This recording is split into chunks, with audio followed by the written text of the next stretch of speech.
kodėl turėčiau pasikeisti savo įtaisį į šitą mini Note? Dėl, vadinkim, technologijų, kurias mes esam sukūrę. Vadinkim, skirtinis dizainas, nes tai yra padengtas metalo ir aliuminio lydiniu.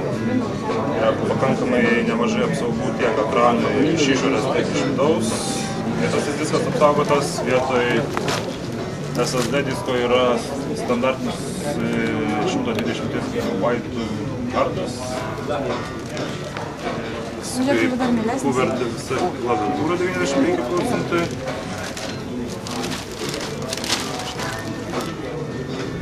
Pakankamai kelios konfiguracijos, iš kurių galima rinktis.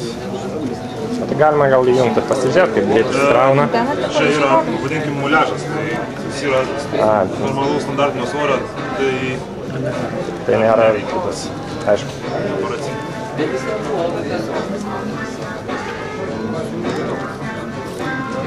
Gerai, ačiū už pasakymą.